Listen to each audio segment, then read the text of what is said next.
प्रकारचा मोठा निर्णय, शेतकऱ्यांच्या खात्यात येणार 20,000 रुपये। तर मोदी सरकारने कोणता निर्णय घेतला आहे त्यामुळे शेतकऱ्यांना फायदा होणार आहे, त्यांच्या खात्यात 20,000 रुपये येणार आहेत, हे आपण या व्हिडिओमध्ये पाहणार आहोत। तर मित्रांनो, स्वागत आहे तुमचं आमच्या यूट्यूब चॅनलवरती। या चॅनलवर आपण सर्व सरकारी योजना, सर्व इतर योजनांचा आढावा घेत असतो। तर आपण चॅनलवरती नवीन असाल तर आमचा यूट्यूब चॅनल सबस्क्राईब करा। देशाच्या शेतकऱ्यांचे जीवनमान उंचावण्यासाठी केंद्र सरकारने एक महत्त्वपूर्ण निर्णय घेतला आहे। नैसर्गिक शेतीला प्रोत्साहन देण्यासाठी सरकारने एक नवीन योजना सुरू करण्याचे ठरवले आहे। या योजनेअंतर्गत शेतकऱ्यांना हेक्टरी 15,000 ते 20,000 रुपये प्रोत्साहन दिले जाणार आहे। नैसर्गिक शेती ही रासायनिक खतांचा वापर न करता पर्यावरणपूरक पद्धतीने पिके घेण्याची पद्धत आहे।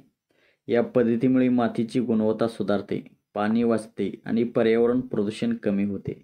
शिवाय नैसर्गिक पद्धतीने उत्पादित पिके अधिक पौष्टिक आणि स्वादिष्ट बनतात।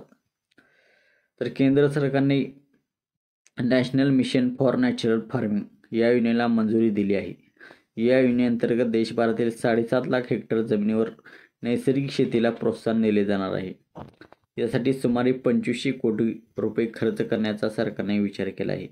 या योजनेमुळे देशभरातील सुमारे 1 कोटी शेतकऱ्यांना लाभ मिळण्याची शक्यता आहे। तर शेतकऱ्यांना कशा प्रकारे पैसे येतील? या योजनेची सर्वात मोठी खासियत म्हणजे शेतकऱ्यांना थेट लाभ मिळणार आहे। सरकार थेट शेतकऱ्यांच्या बँक खात्यात प्रोत्साहन पाठवेल, यामुळे भ्रष्टाचार आणि मध्यस्थांची गरज राहणार नाही। या योजनेमुळे सुमारे 15,000 गावातील शेतकऱ्यांना याचा फायदा होणार आहे। तर केंद्र सरकारने national mission for natural farming या योजनेला मंजुरी दिली आहे।